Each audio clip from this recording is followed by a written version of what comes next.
말씀 읽겠습니다. 예수께서 빌립보 가이사라 지방에 이르러 제자들에게 물어 이르시되 사람들이 인자를 누구라 하느냐? 이르되 더러는 세례 요한, 덜에는 엘리야, 어떤 이는 예레미야나 선지자 중에 하나라 하더이다. 이르시되 너희는 나를 누구라 하느냐? 시몬 베드로가 대답하여 이르되 주는 그리스도시요 살아계신 하나님의 아들이시니이다. 예수께서 대답하여 이르시되 바요나 시몬아, 내가 복이 있도다. 이를 내게 알게 하니는 혈육이 아니요 하늘에 계신 내 아버지시니라. 또 내가 내게 이르노니 너는 베드로라. 내가 이 반석 위에 내 교회를 세우리니 음부의 권세가 이기지 못하리라. 아멘. 예수 그리스도는 누구신가? 한강수 목사님 말씀 전해주시겠습니다.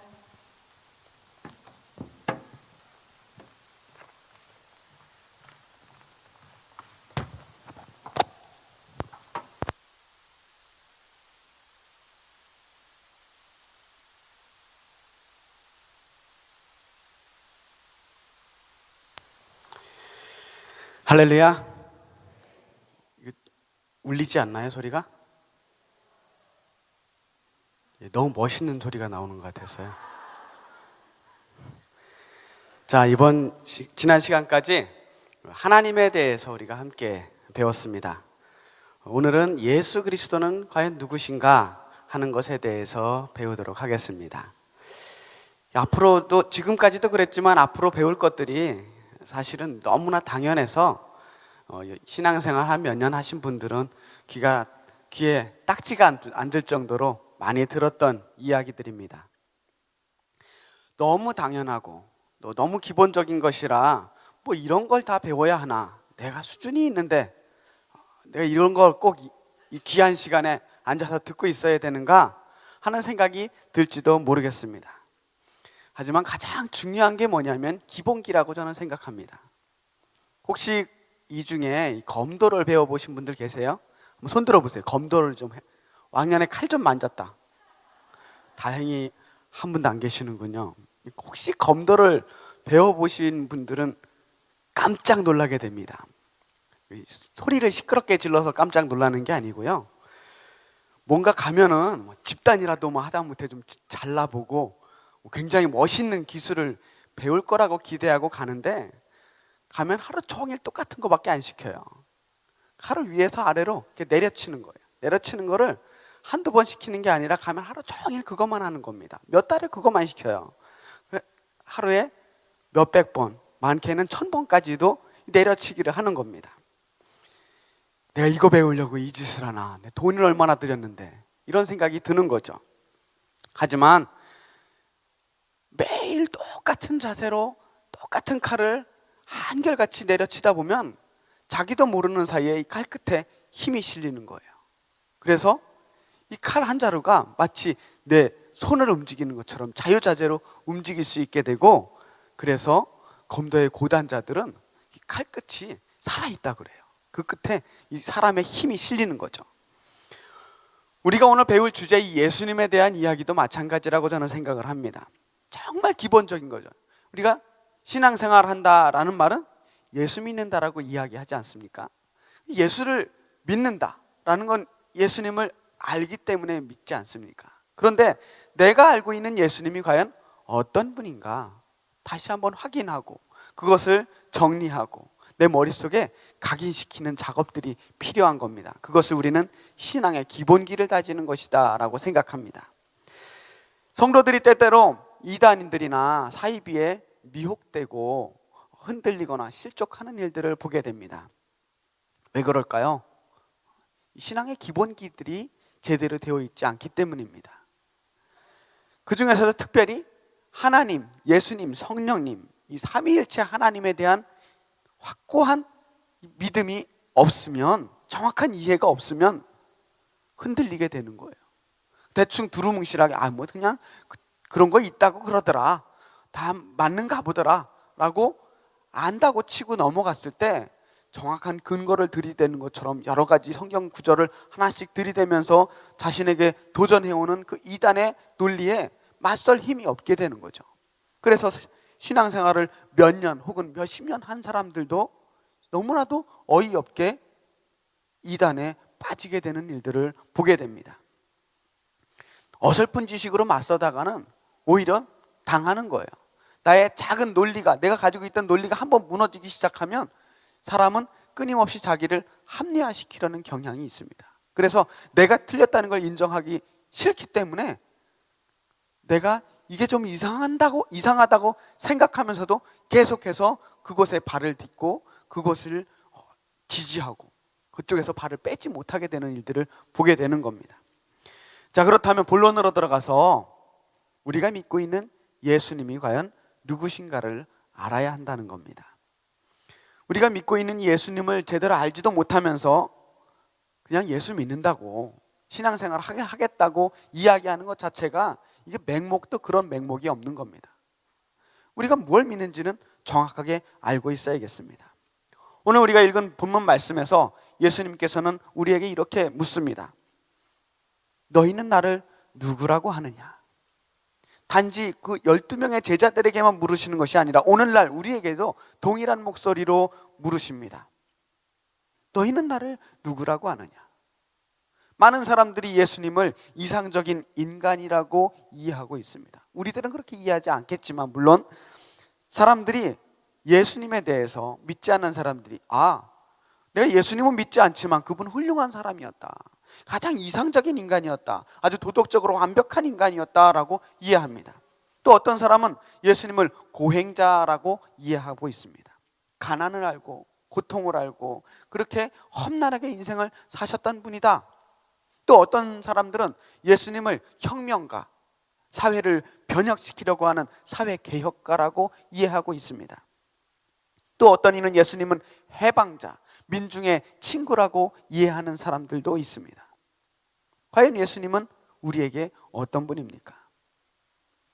우리가 믿고 있는 이 기독교 대한감리회, 우리가 소속되어 있는 기독교 대한감리교회, 기독교라는 말은 그리스도를 믿는 종교다라는 뜻입니다. 기독이라는 말이요, 그리스도를 한자어로 이제 바꿔서 말하는 거거든요. 한자어로 그리스도를 이야기하고 있습니다. 기독교를 믿는다, 내가 기독교에 속해 있다라는 것은 우리의 신앙의 가장 기본이 예수님은 그리스도라는 이 고백에서 시작된다는 사실을 알 수 있습니다.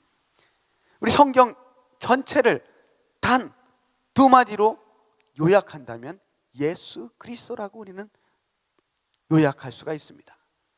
예수님은 그리스도이십니다. 이 말이 얼마나 큰 힘을 가지고 있는지 모릅니다.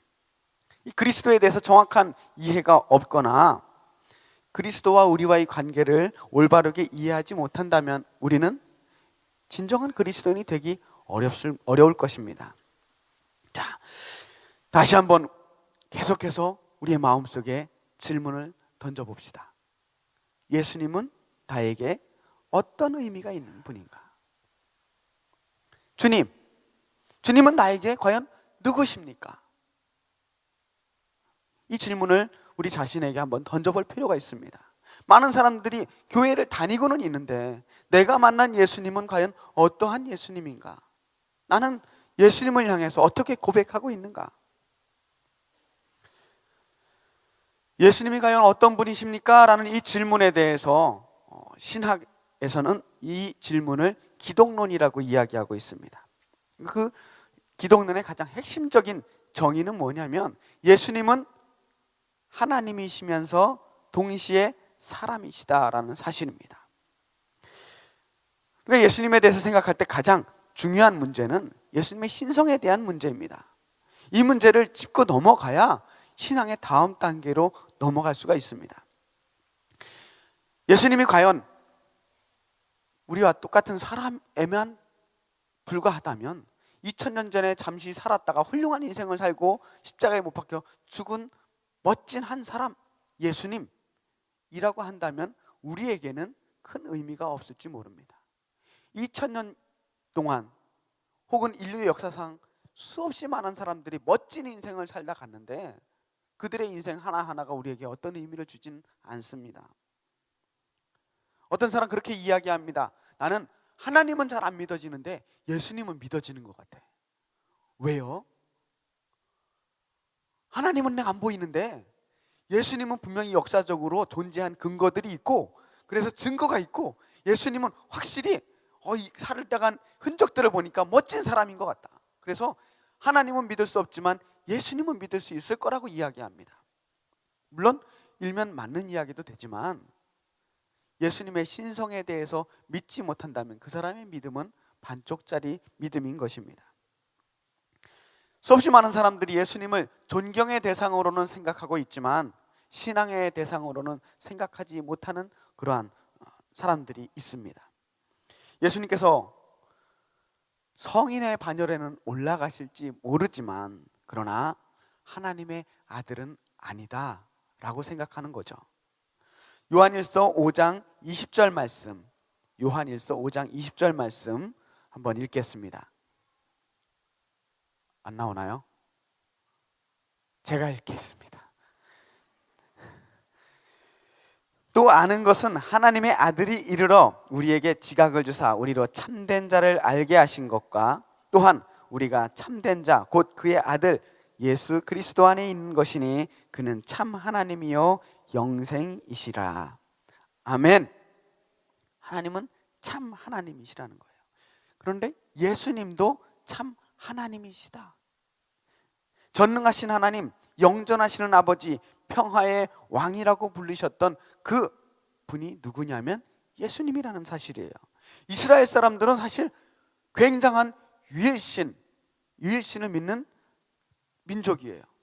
신은 오직 한 분이시다라는 거예요. 왜 예수님이 끊임없이 사람들에게 돌로 맞을 위험을 겪게 되냐면요, 그분이 하나님이라고 이야기했을 때 사람들이 거의 미쳐서 갑자기 그 많은 무리들이 일어나서 돌로 쳐 죽이려고 하는 모습을 볼 수가 있습니다. 왜? 하나님은 한 분이신데 감히 사람이 자신이 하나님이라고 이야기하는 걸 용납할 수가 없어요. 그들의 신앙 양심상 이것은 허락되지 않는 것입니다. 그런데 어느 순간 예수님을 따르던 사람들이 예수님을 하나님의 아들이라고 고백하고 있는 모습을 볼 수 있습니다. 그런데 그들의 신앙이 갑자기 변한 게 아니에요. 어느 순간 하나님의 아들 예수님이라는 이 이야기가 그들에게 조금 더 거리껴지지 않게 되었다는 거예요. 왜 그랬을까요? 예수님이 하나님이 아니라 하나님의 아들이라고 했다는 사실에 우리가 주목해 볼 필요가 있습니다. 하나님의 아들이면, 예수님이 하나님의 아들이면 그들의 유일신 사상과는 별개로 이게 서로 부딪혀지지 않는 거예요. 헬라에서는 하나님의 아들이라고 하지 않고 로고스라는 표현을 씁니다. 우리가 요한복음을 읽다 보면요, 요한복음은 로마의 영향을 많이 받은 복음이거든요. 로마 철학에 많이 영향을 받고 그들에게 읽혀지기 위해서 쓰인 복음인데, 볼 때 요한복음 1장 1절에 태초에 말씀이 계시니라, 이 말씀이 하나님과 함께 계셨으니 이 말씀이 곧 하나님이시라 라는 말씀으로 시작합니다. 그런데 이 말씀이라고 번역된 이 말씀이 바로 로고스라는 단어예요. 로고스가 뭐냐면 하나님이란 뜻이에요. 어떻게 할 수 있냐면 요한복음 1장 14절에 말씀이 육신이 되어 우리 가운데 거하심에 우리가 그의 영광을 보니 아버지의 독생자의 영광이요 은혜와 진리가 충만하더라. 태초에 말씀이 계셨어요. 하나님이 계셨어요. 하나님이 육신이 되셨어요. 말씀이 육신이 되셔서 우리와 함께 거하심에 그분이 바로 하나님 아버지의 독생자의 영광이다 라고 말하고 있는 겁니다. 요한복음 3장 16절에 이런 말씀이 있습니다. 하나님이 세상을 이처럼 사랑하사 독생자를 주셨으니 이는 그를 믿는 자마다 멸망치 않고 영생을 얻게 하려 하심이라. 하나님께서 우리들에게 독생자를 주셨다라고 말하고 있습니다. 독생자는 외아들이란 뜻이에요. 외아들, 하나밖에 없는 아들. 왜 하필이면 외아들일까요? 하나님의 사랑을 표현하는데 그보다 더 강렬한 표현이 있을까요? 딱 하나밖에 없는 아들, 그 아들을 우리를 위해서, 죽어 마땅한 죄인을 위해서 주셨다라는데 이것보다 더 강렬한 사랑의 표현이 있을 수 있을까요? 그러나 그것을 넘어서서 외아들, 이 독생자라는 표현에는 그냥 아들이 아니라 예수님은 곧 하나님 자신이라는 뜻을 표현하고 있다는 사실입니다. 하나님의 아들, 그냥 하나님의 아들이라고 했다면 우리도 하나님의 아들이라고 고백하잖아요. 우리도 하나님을 아버지라고 고백하지 않습니까? 하나님의 아들이라고 하는 말에는 우리는 하나님의 성품을 혹은 하나님의 어느 부분을 닮은 자녀들이라는 그런 의미가 있는 겁니다. 하나님을 닮았다. 하나님을 닮은 사람으로서 우리는 하나님의 자녀들입니다. 그런데 하나님과 비슷한 자녀냐 아니면 하나님 그 자신이냐 라는 이 논쟁이 신학적으로 계속해서 싸우고 있었던 거예요. 예수님이 과연 하나님의 아들이냐 독생자냐, 이 의미가 별로 중요하지 않아 보이지만 굉장하게 중요한 의미가 되는 거예요. 뭐 이런 걸 가지고서 별것도 아닌 거 가지고 사람들이 심각하게 하는가 라는 생각이 들지도 모르겠지만, 예수님이 신이냐 아니냐라는 그 갈림길이 여기에서 갈라지게 되는 겁니다. 비슷하다라는 말로 쓰여지는 이 아들이라는 표현은요, 바나바라는 사람 알죠? 바나바가 위로의 아들이란 뜻이에요. 위로의 아들. 바나바는 위로를 많이 하는 사람이라는 의미로 쓰여지고 있습니다. 위로하는 사람이란 뜻이에요. 요한과 야고보는 우레의 아들이라는 별명을 가지고 있습니다.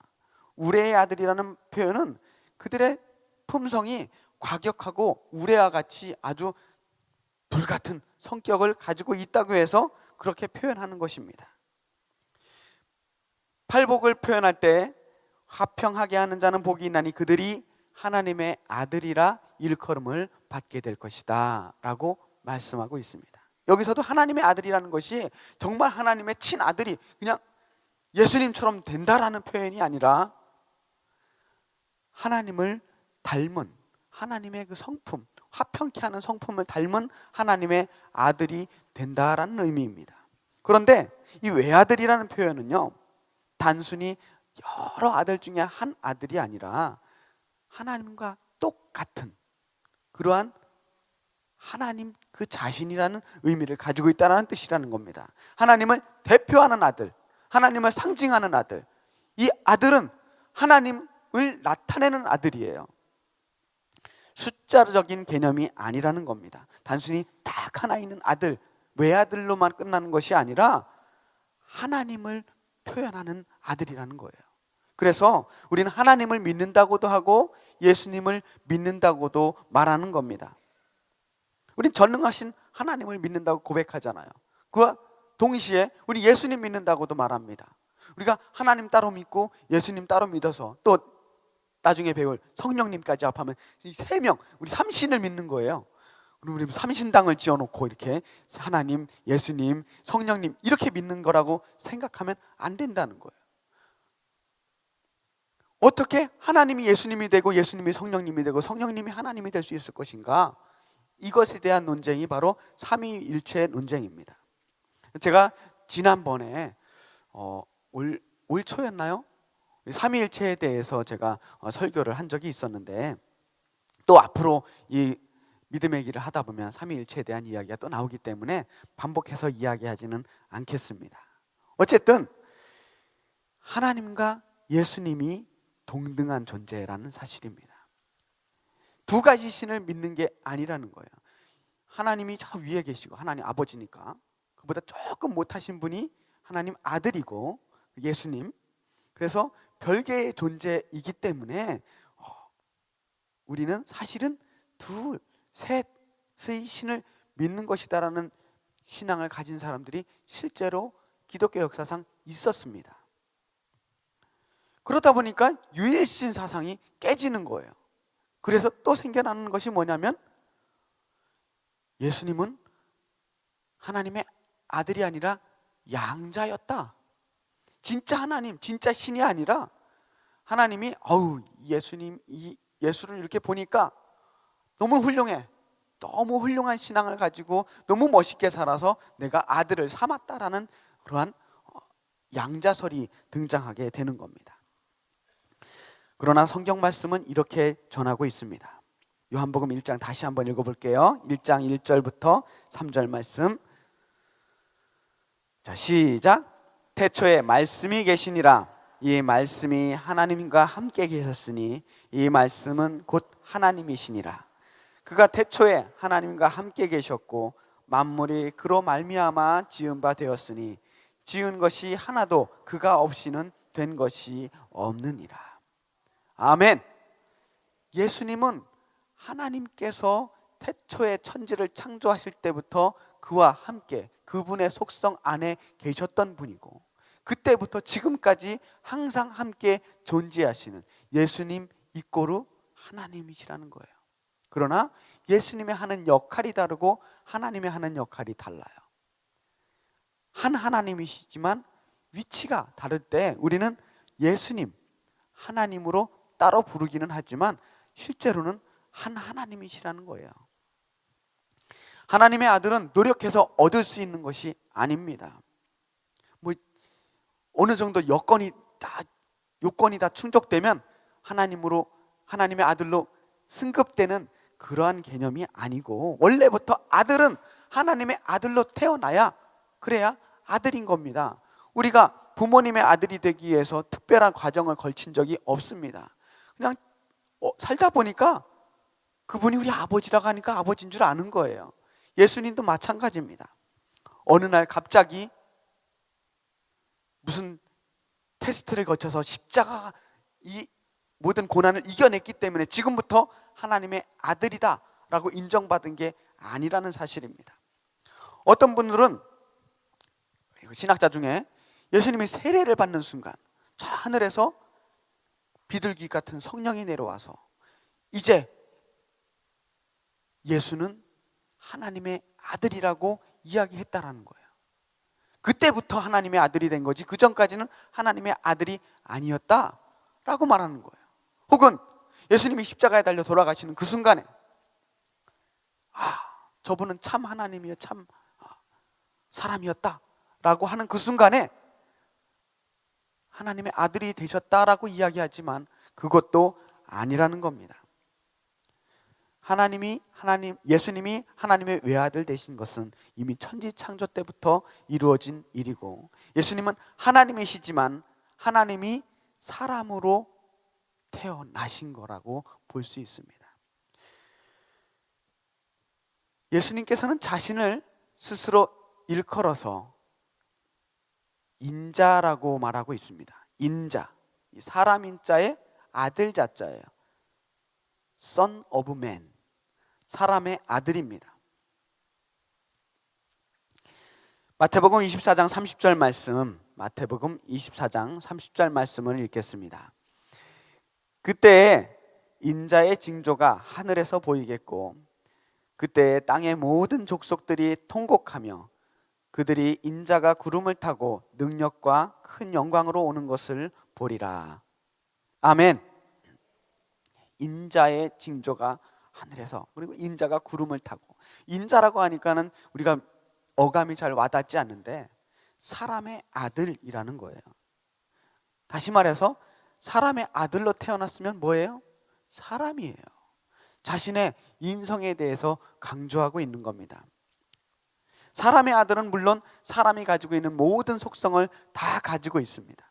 여인의 몸을 통해서 태어나셨고 지혜와 키가 자라나셨고 시험을 받으시고 배고픔과 괴로움과 피곤함을 느끼시고 때로는 분노하시기도 하고 괴로워하시기도 하고 근심하시고 고통당하시고 심지어는 죽으시기까지 하는 사람이 가질 수 있는 모든 희노애락을 다 경험하시는 분이 예수님이십니다. 그분은 참 하나님으로 이 땅에 오셨지만 진정 하나님이시지만 사람의 모든 속성을 갖추기도 한 참 인간이셨다라는 사실입니다. 왜 이렇게 복잡하게 이 땅에 오셨을까요? 그냥 하나님으로 오셔서 싹 해결하면 쉬웠을 텐데 왜 이렇게 복잡했을까? 하나님은 인간이 되실 수밖에 없는 그 딜레마를 가지고 있어요. 하나님이 저 하늘 위에 높이 계셔서 이 땅을 다스리고 천지를 다스리시고 그렇게 전지전능한 모습으로만 계신다면 결단코 할 수 없는 게 뭐냐면 하나님은 결핍을 경험하실 수 없다. 부족함을 경험할 수 없다. 인간의 아픔과 슬픔과 괴로움을 도무지 알 수가 없어요. 왜냐? 아무리 전지전능해도 그것은 결핍이 있는 존재, 부족한 존재들만이 경험할 수 있는 것이기 때문에 완전자들은 알 수 없는 일들이에요. 여러분, 공부 잘하는 애들은요 절대 공부 못하는 아이들의 마음을 알 수 없습니다. 그렇지 않아요? 여기 다 잘해보신 분들이라 모르실 거예요. 공부를 잘하는 아이들은 꼴찌의 마음을 몰라요.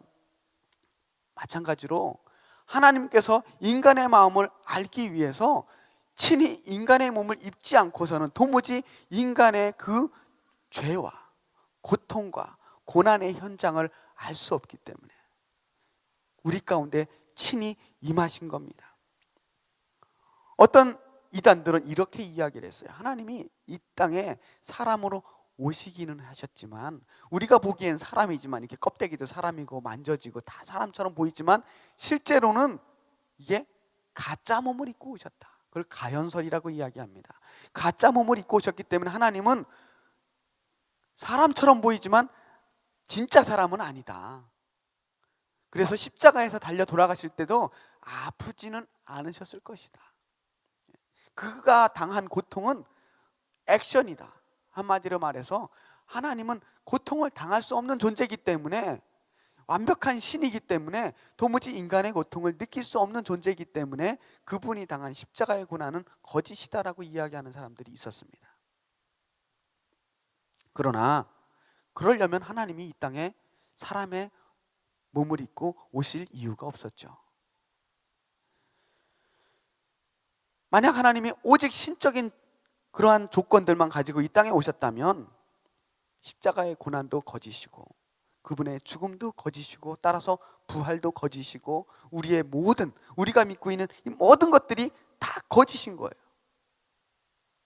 쇼죠. 하나님이 인간들을 위해서 벌인 33년짜리 대하 드라마 쇼를 벌인 거예요.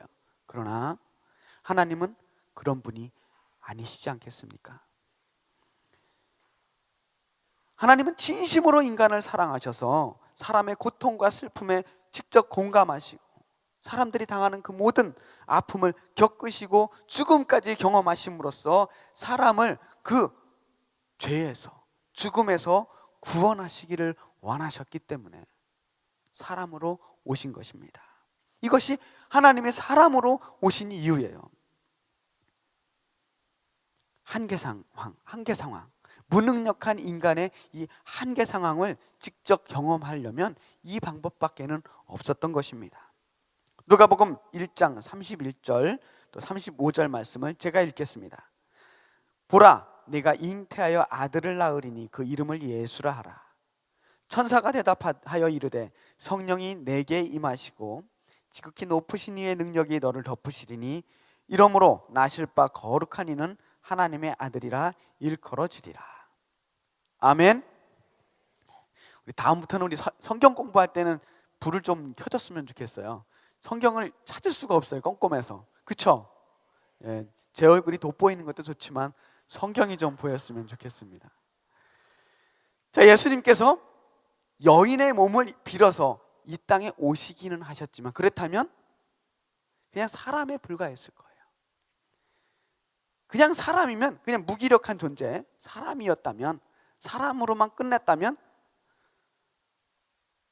또 별거 아니에요. 저나 예수님이나 다를 게 뭐가 있어요? 다 같은 숫자 돌림인데. 참 이해가 늦으셔서 조크가 안 통해요. 저기 몇 분들은 집에 가서 웃으실 분들도 계시고. 자, 우리 예수님께서 성령으로 잉태되어서 사람에게 나셨다라는 사실이 중요한 것입니다. 육체를 입고 태어나시기는 하셨지만 그분은 사람임과 동시에 또한 하나님일 수밖에 없는 그 이유가 성령으로 잉태되셨다라는 겁니다. 참 하나님이시며 참 사람이 되기 위해서 일부러 하나님은 그러한 계획을 생각하신 거예요. 자, 이제 예수님이란 과연 어떤 분이신가를 한번 제가 말씀으로 정리해 보겠습니다. 예수님이 우리에게 들려주신 말씀으로만 한번 의지해서 예수님이 스스로 나 자신에 대해서 드러내면서 표현하신 말씀을 한번 쭉 연결해서 예수님이 어떤 분이실까 잘 들어보세요. 여러분이 머릿속에 정리를 한번 해보셨으면 좋겠습니다. 천천히 이야기하겠습니다. 나와 하나님 아버지는 하나일 뿐 아니라 창세전에 있었으므로 아브라함이 나기 전부터 내가 있었다. 예수님이 있었다. 나를 본 것은 하나님을 본 것이다. 나는 길이요 진리요 생명이며 세상의 빛이며 부활이다. 그러므로 나를 믿음으로 영생을 얻으며 내 이름으로 무엇을 구하든지 내가 시행하리라.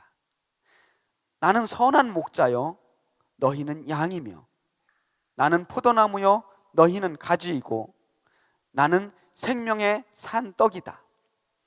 내가 너희에게 생수와 평안을 주며 죄를 용서해 주겠고 성령을 보내주겠다.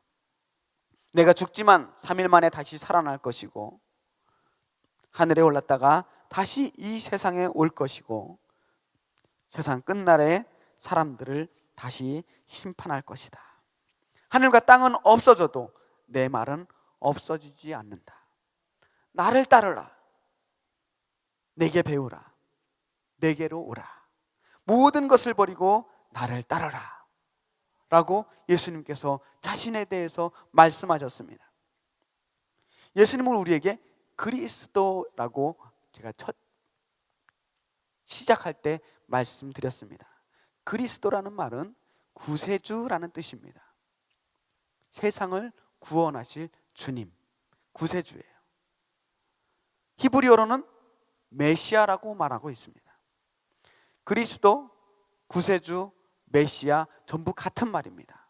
메시아를 헬라어로 말하면 그리스도가 되는 거예요. 세상을 구원하실 주님, 그분은 이 세상을 구원하시는 것이 임무였어요. 이 땅에 오실 때 목적이었어요. 이 세상을 구원하신다는 것은 단순히 이 세상 뭔가 거국적이고 엄청난 것들을 행하시는 것 같지만 사실 우리 개인적으로 보면 예수님은 나를 구원하시는 주님이십니다. 우리 한 사람 한 사람을 죄에서 사망에서 구원하시기 위해서 이 땅에 오신 분이 예수님이십니다. 이제 선택이 필요합니다. 선택. 우리의 결단이 필요해요. 예수님 앞에서 우리는 결단해야 합니다. 언젠가 예수님 우리에게 결단을 요구하십니다. 과연 예수님은 우리에게 어떤 분인가? 예수님이 참 하나님이요 참 사람이라는 이 증거가 거짓일 수도 있고 참일 수도 있습니다. 가능성이 있잖아요. 만약 예수님이 참 하나님이요 참 사람이 아니라는 것을 예수님 스스로 아시고도 그렇게 참 하나님, 참 사람인 것처럼 행동하셨다면 예수님은 2000년 역사상 가장 뛰어난 사기꾼이 되는 겁니다. 위선자죠. 영생을 위해서 자신을 믿으라고 말하는 하나님의 대적자가 되는 겁니다. 게다가 그러한 거짓을 위해서 자신을 스스로 십자가에 매달아 버리는 가장 어리석은 바보가 되는 겁니다. 반대로 예수님이 자신이 정말로 참 하나님이요 참 사람이라고 진짜 믿고 그렇게 십자가까지 달려 돌아가셨는데 알고 보니까 예수님이 하나님의 아들이 아니었다라는 가정도 해볼 수 있습니다. 그렇다면 예수님은 환상에 빠진 미치광이 혹은 정신병자가 되는 거죠.